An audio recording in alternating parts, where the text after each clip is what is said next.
You are now entering Dulles Man's Zone.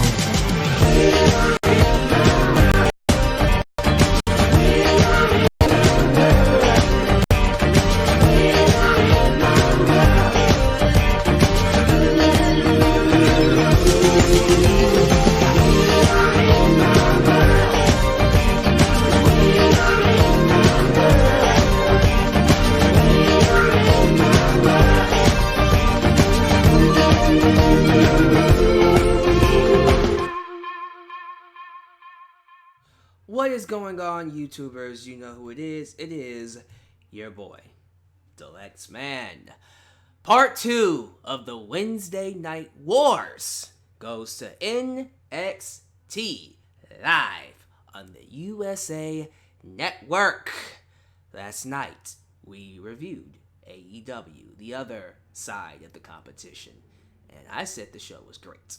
Some of you said the show was amazing. Some of you said the show was Some of you said it was good. A variety of opinions. I thought it was great. When it comes to NXT, the show I didn't watch live, I watched it afterwards. And we're going to change it up as time goes by. Don't worry. I won't stick to the formula I have now. This week, I watched AEW live because it was the new kid on the block. And saved NXT for later. And next week, I'm going to try to watch them both at the same time. I'm going to have the TV screens in my room. The big screen's going to have AEW. The little one's going to have NXT. And we're going to go back and forth. We're going to see how it works. I personally think that should be fun. Probably very confusing, but we'll see how that works out. And then the week after that, I want to watch NXT first and then AEW last. Just to see if my perspective changes based off of the way I watch them. So, no offense to the NXT fans who wanted me to watch NXT first this week. Don't worry, your time will come. Just not this week. But the good news is I did see NXT and I thought it was great. Look, I'm not going to be one of these AEW loyalists who will come up here and tell you AEW's great, NXT sucks. At the same time, I'm not going to be an NXT loyalist that says NXT's great, AEW sucks. That's not me. I'm not going to be that kind of wrestling fan. That is not what my channel is about. I am here to give you the most unbiased, pure perspective on both shows. If we get both shows being awesome, I will say both shows are awesome. If we get one show being okay and one show being great, I'll say it. If the opposite happens, vice versa. Listen, I am here to tell you like it is. And in my opinion, if you watch either or both shows this week, you were entertained. I thought both shows delivered. NXT was on the same wavelength as AEW. Have fun keeping track of everything like that. Watch me. Just watch me. I don't know. We'll see how it works. It'll probably fail, but at least I tried. But like I said, I thought both shows were great. With NXT, I feel like... How do I put this? What made this show great was the beginning and the end. Had an amazing start and an awesome finish. Everything else in the center was good. So it was a nice sandwich. Had a nice meat in the middle, but the sandwich is putting everything together were freaking amazing. And that is the best way to describe NXT. I feel like wholesomely, AEW was the better show through and through. It spaced things out a little better. But in terms of better matches, in terms of giving you a hook to watch more of NXT, definitely NXT won the battle. AEW gave us a hook, but for real, no offense to Jack Swagger, Jake Hager, Finn Balor and Tommaso Ciampa. Who wins that battle? I'm just saying. So we'll talk about all of that in just a second. If this is the first time you're watching me, do yourself a favor. Like the video and subscribe. While you're at it, if you want to help expand the brand of your boy, Deluxe Man, you can do a couple of things. You can like me on Facebook, follow me on Twitter at DeluxeManBX1, donate using PayPal, Patreon, and just like Aaron Sherwood did, Super Chat. Give me some Super Chat shout outs. If you want to get your thoughts on the wrestling show played here live, feel free to donate anytime. Also, give me a like on Instagram. I now have an Instagram. That's down below in the description as well. Email me at justalexsworld@gmail.com for business inquiries or just to say hi.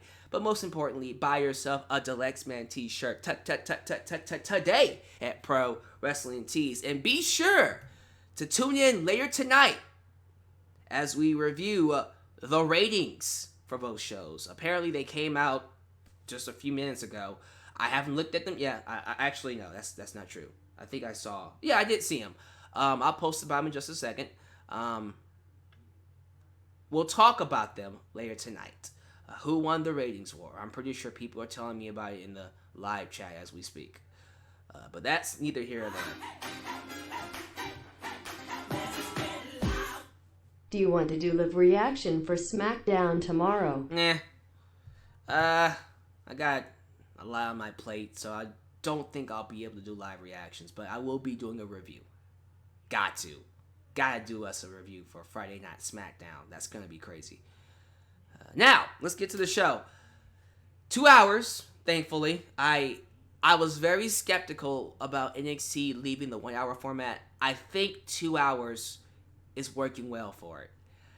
I hope as time goes by, we get ourselves a roster, a packed roster that is able to fill up 2 hours. And we're seeing that. Thankfully, Triple H realizes, okay, we can't just use the NXT roster. We got to bring in people from NXT UK and bring in some previous NXT alumni to help fill up the hours. And we saw that tonight. And some returnees as well. As time goes by, I expect the show to feel even more stacked than it is right now. Commentary, come on. Mauro, Nigel, even Beth. All three of them were on fire. If I had to give the edge for commentary to a wrestling company, to a promotion, I'm giving it to NXT. I love Jim Ross. I love Excalibur, and I love Tony Schiavone for nostalgia reasons. I'm always gonna love them more than the NXT crew. But in terms of the actual work, the quality of what was presented, oh, absolutely. Mauro is the best commentator today. You're not gonna convince me otherwise. I'm sorry. I love Mauro, and I think he is number one. Number two would be Jim Ross, because it's Jim Ross by default. But Mauro Ranallo, in my opinion, is the top commentator in the business right now. And Nigel McGuinness, in my opinion, is the best color commentator. You can't top them. You can't. Now, Jim Ross in his heyday could beat Nigel. Jim Ross is not in his heyday. Tony Schiavone in his heyday could beat Mauro. Tony Schiavone's not in his heyday. And you know what? Excalibur, he has the edge over Beth, to be fair, but 2 out of 3? Just saying. Alright. I don't have anything else to say about the set. We already know the production's gonna be top quality. It has to be. It's been that way for the longest time. So we're not gonna talk about production. You don't need me to talk about that. It looks great. Love the new camera angles. Love the new cameras. Makes it feel top notch. Makes it feel, it makes it feel big time. But that's what you get when you work with WWE. Now, the first match to open NXT was NXT Championship. We got Broski, Super Bro, Matt Riddle, taking on, say it with me, Adam Cole, baby! And this match, oh my goodness, when I tell you this match was NXT TakeOver quality, I mean it.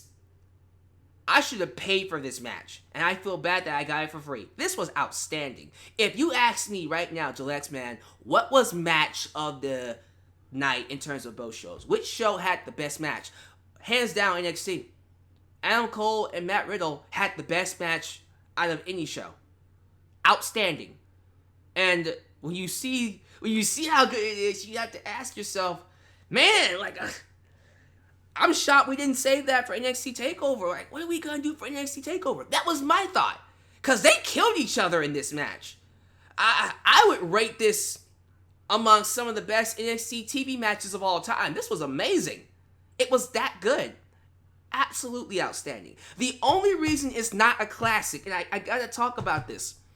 I am someone who buys into certain finishers should finish the match. I don't like the fact that Adam Cole uses the Panama Sunrise. And by the way, this is the smallest of smallest nitpicks. But it is a nitpick. I do not like that Adam Cole uses the pile driver, the sunset flip pile driver, or the flip pile driver. And he doesn't win the match with it.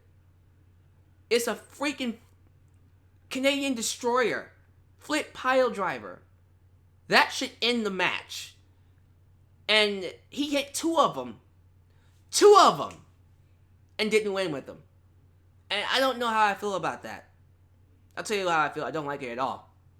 There are certain moves I feel should be instant match winners. And I feel, as of right now, the Panama Sunrise has been reduced to an arm drag.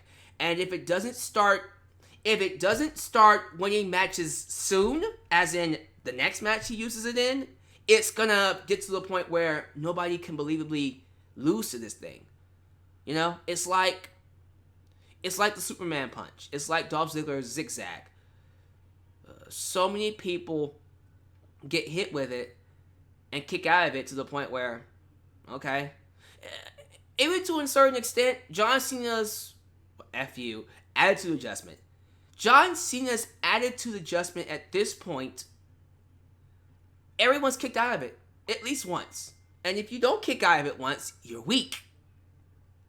And I hate that we're getting to that point with the Panama Sunrise. If you don't want anyone kicking out of it, okay, counter it. I'll say this with people like Tommaso Ciampa. It's Ciampa, not Ciampa, excuse me. Tommaso Ciampa and Johnny Gargano. I'll give them one free kick out card. That's it. If Adam Cole hits you with 3 of them, you better lose in the third one. You better not be taking 4 or 5 of these things and still kicking out. That's just going to devalue the move. So that was my main issue with this match. I personally feel after hitting 2 of them, he should have won with it. But it's a nitpick.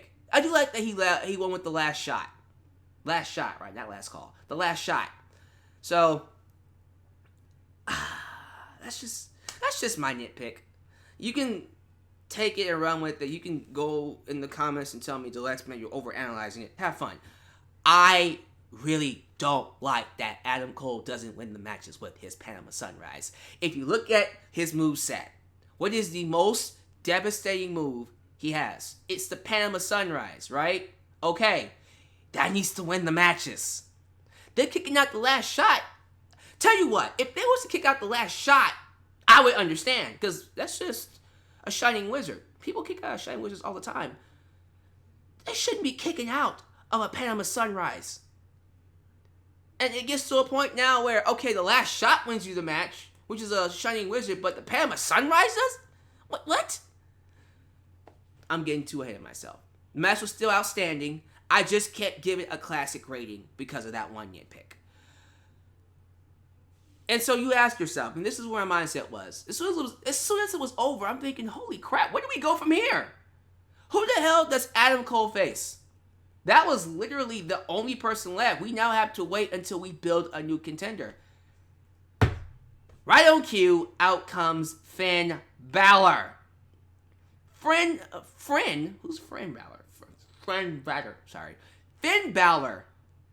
Finn freaking Balor came out to a Rockstar reception, and he announced, as of right now, Finn Balor is in NXT.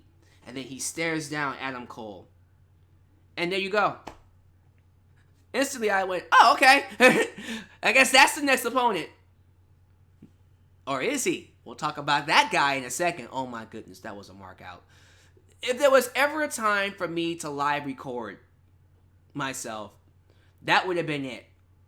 The ending of this show. I should just start having a camera somewhere in my room just recording while I'm watching shows, just to put it up whenever it happens.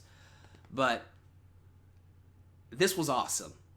Finn Balor, if you remember me doing my video, a top 10 video of wrestlers I think should move back to NXT, Finn Balor was in the top 5. He was either number 2 or 3. I think he was number 2.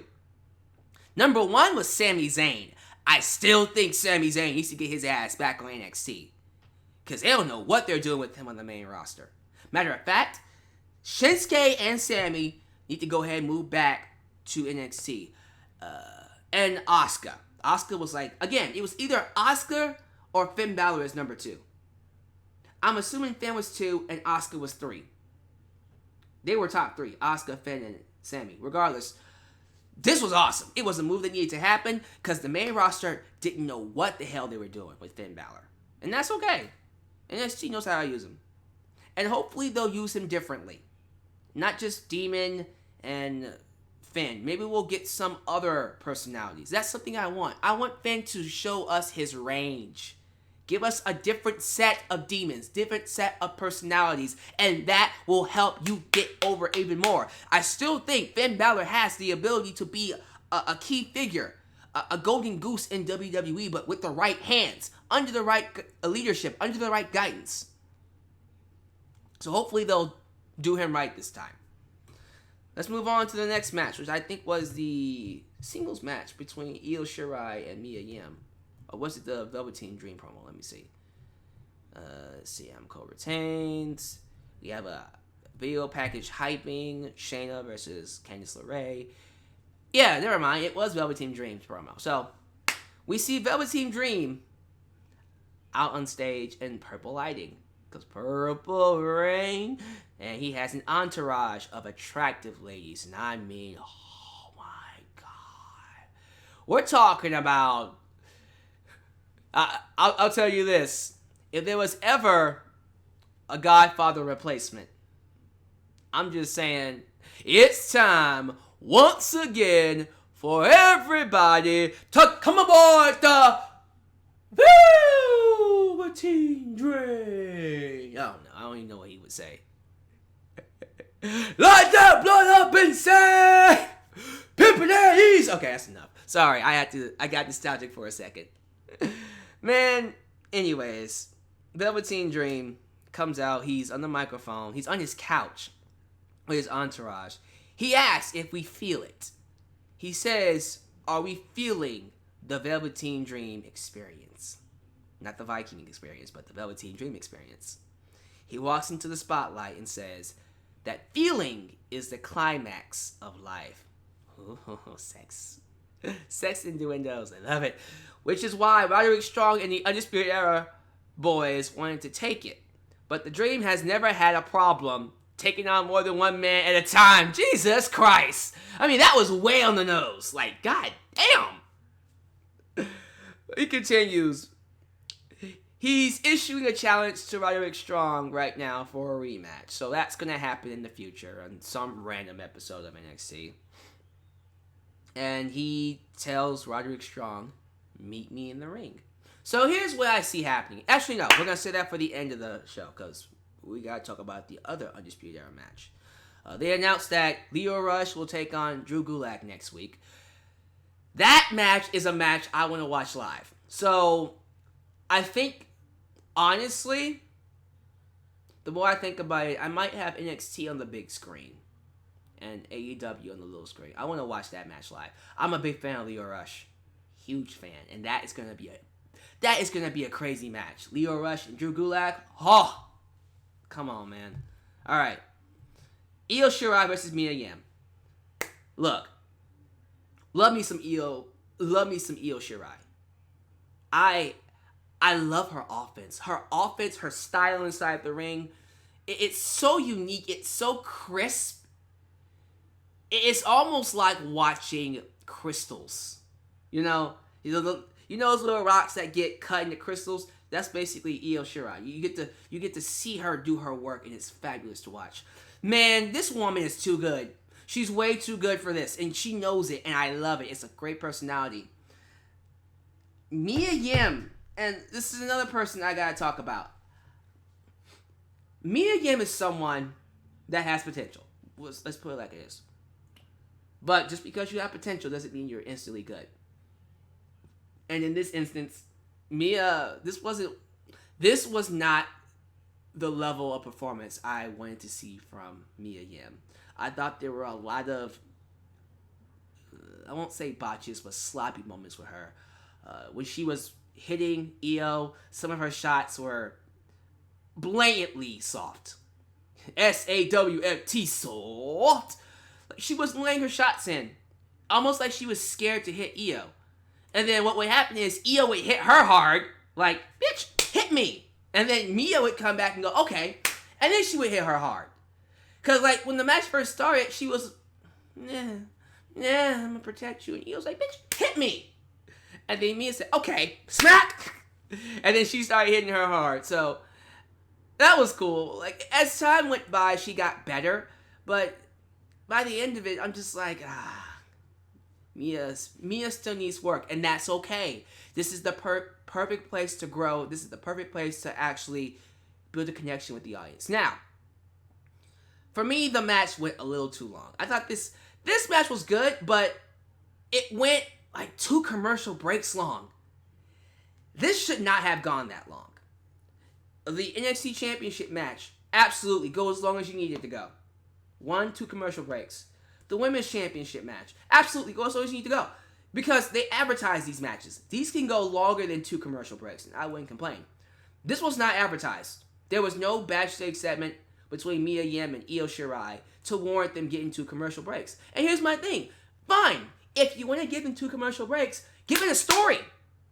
Give it some kind of a reason to exist. So, in this instance, I'm going to give the criticism, excuse me, the light is all in my face, which I don't like. Alright. Sorry about that. In this instance, I'm going to give NXT the same criticism I gave to AEW. I want more stories, more reasons, more directions with these characters. Now, maybe the direction with Mia Yim is that she goes on a losing streak and she joins Shayna Baszler, which that seems to be the direction we're going in. And I actually want to see that happen. I kind of want to see that, believe it or not. But regardless of what her future is going to look like, the right person went over. Io wins, and she won. She won with the moonsault, right? Not the submission move, the moonsault. Yeah, she won with the moonsault, which fantastic.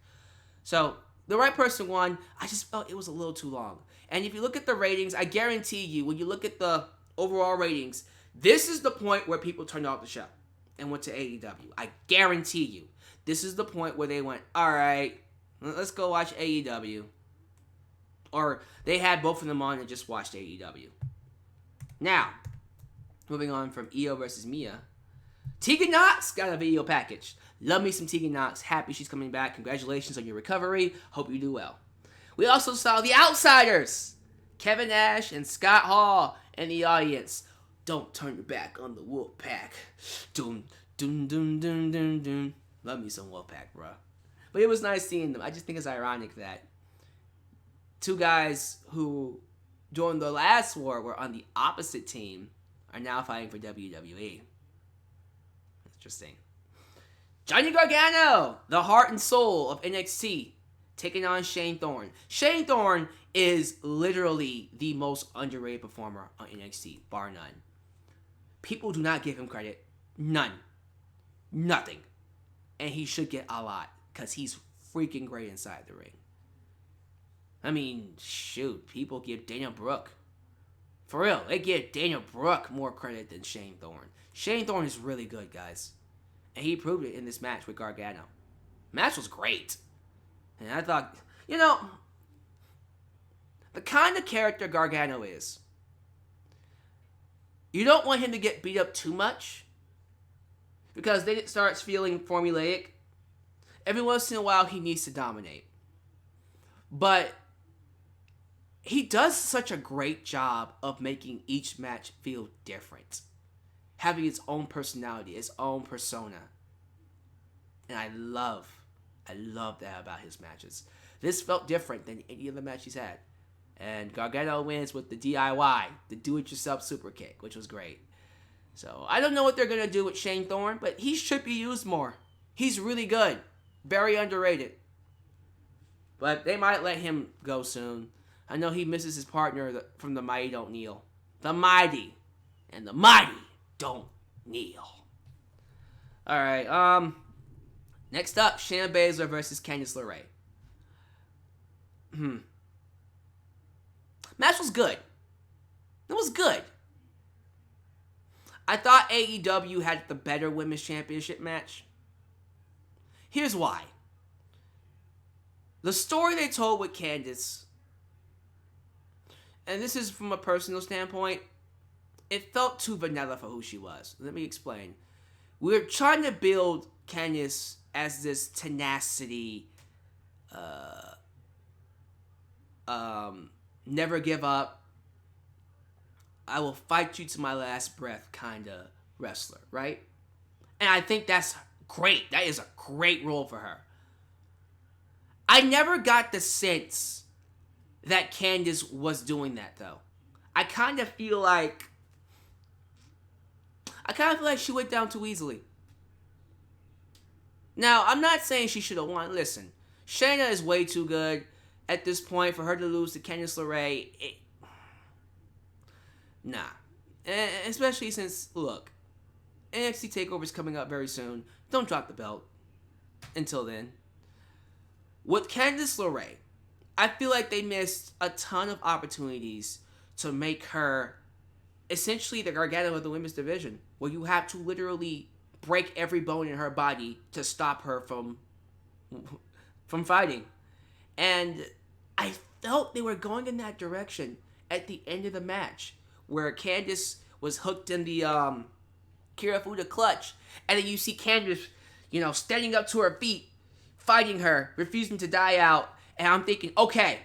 And then when she falls back down with Shayna, and then you're thinking, all right, she's going to do it again, and she's going to continue to do that until she passes out. Which, if they did it like that, perfect. Perfect way to end the match. I would have been like, that was a great match. But no, she falls back down and taps out. She gives up. And I went, Jesus Christ.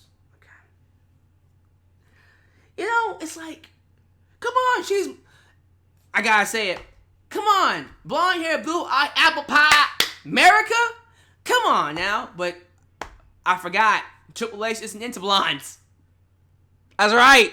He's into brunettes. He's into Asian women.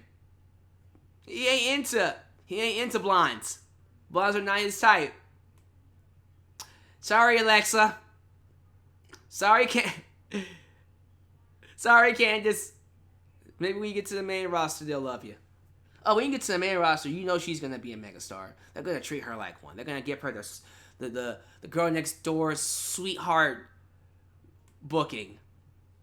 Man, night and day. Watch it be night and day on the main roster. I'm not saying she won't be champion. I do think the ultimate goal is to get the belt to Candice LeRae, who I will see dropping the belt to Io Shirai. But regardless, the booking of her, I just feel like they should have booked her better. This is one of those instances with NXT where I feel this was not the best way to book Candice. Now, the match was good. There was a spot in the match where Candice had her arm hooked into the steel steps, and then Candice LeRae gets her arm stomped on the steel steps, which classic Shayna move. I love when Shayna does that stuff. I really do.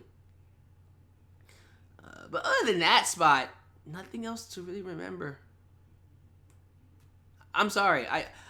I'm more into the storytelling and the characters of matches, and they missed a huge character development plot here that I think would have put her over more, even if she did lose. That's just my opinion. But as you know, Candice loses, Shayna retains, and then we see, of all people, Stephanie McMahon, Medusa, and Mark Henry ringside. Boo! Kushida will take on Walter next week. That's another one. Kushida and Walter is a match they've been hyping for a long time now, at least the last half month. So I gotta watch that live. Pete Dunne took on Denny Burch. I wish it was Oney Lorcan taking on Pete Dunne. That would have been an even better match. But Pete Dunne versus Denny Burch, I'm cool with that too. They beat the piss out of each other until Pete Dunne breaks his freaking fingers and hits them with the bare end.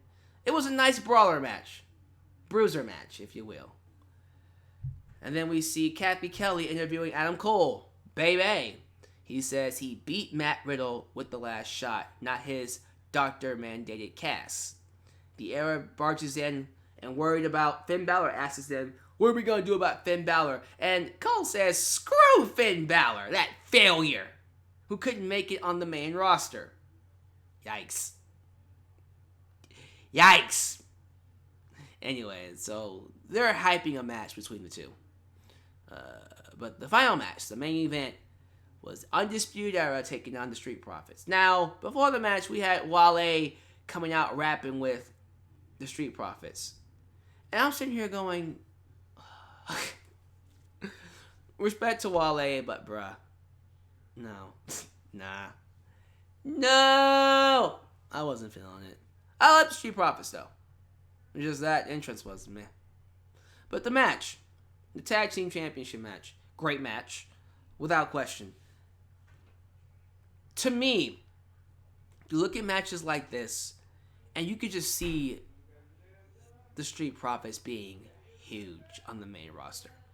They are tailor-made to be stars, and I am excited to see what happens with them going forward. So them losing here, okay. I guess it's time to move up to the main roster, right?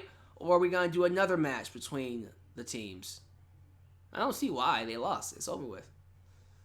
But to be fair, this is why I think we'll get another match.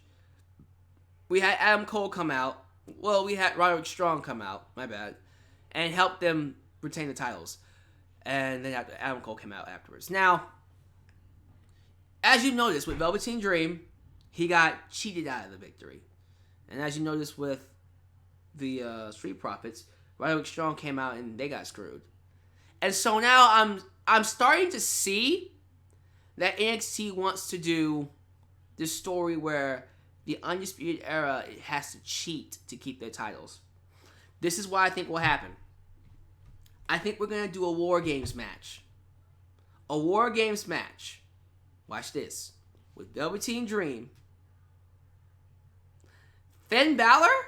Well, it's either going to be Finn Balor or Tommaso Ciampa. We'll see. But someone along the lines of Gargano, Tommaso Ciampa, or Finn Balor and the Street Profits. And it's going to be War Games against the Undisputed Era. Whichever team wins walks out with all the belts. That's what I think will happen. That would be an awesome match to watch. And I pray that AEW isn't stupid enough to have the shows the same night. It's Full Gear the same night as NXT Takeover. Where's Survivor Series this year? Is it LA? NXT Takeover War Games? Okay. We'll see. Hopefully they're not. I've been holding this off long enough. Street Profits don't win. UE retains. But we end the show on the best possible note ever. Adam Cole celebrating. And then we hear some sirens go off. And then finally, no one will survive! Out walks Tommaso Ciampa, looking like a freaking beast! Yes, sir! Blackheart is back! He slunders up to Adam Cole, gets in his face, stares down Goldie, and then gets the Hulk Hogan punch. The Hulk Hogan point. You are mine. It's a mixture between Shang Tsung and Hulk Hogan. You are mine. You know what I mean? It was awesome. It felt good. I'm telling you, you should have saw my reaction. My mark out for Tommaso Ciampa. I was like, woo! Woo! Blackheart for the win! For real. That's tame compared to what it was. But man, I was so happy. I was so happy. He came back. People are projecting he wouldn't come back until June 2020. He's back now. And God, in one night, NXT was able to hook fans for the rest of the year. And see, this is something I want to say. Regardless of what the ratings are tonight, I don't think Triple H's concern was about the ratings. I think he wants to win the war of attrition. He wants to win the long-term war. He wants to win the war overall. So he might give up a few weeks. He might give up a few weeks to set things up, to bring in new names. But after a while, NXT is gonna be a stacked roster, and it's gonna be banging out ratings just as good as Raw, SmackDown, or both. And I think that's the ultimate goal. With that said, though, regardless of what the ratings are, and we'll talk about ratings later on tonight, this was a great show. Do yourself a favor. Go and watch that outstanding NXT Championship match. Check out the return of Finn Balor. And my goodness, Ciampa. If you want to watch the Women's Championship match, go for it. I personally thought the match was a little underwhelming because I wanted more from the two, and we only got a good women's match, and I wanted a great women's match. I don't know. I just feel like, despite what people were saying, NXT was better, I thought they were both just as good. I'm going to give neither one of them the edge. AEW and NXT delivered. They both delivered this week. So we'll talk about the ratings in not that much of a time. It's 5:13 right now for me. I'm going to come back up here, in an hour and a half to do the ratings war. So stay tuned to my channel. We'll talk about ratings right here in Deluxe Man's World. So I hope you enjoyed the podcast. Give me your thoughts about NXT down below, and I'll catch you guys next time right here in your boy Deluxe Man's World.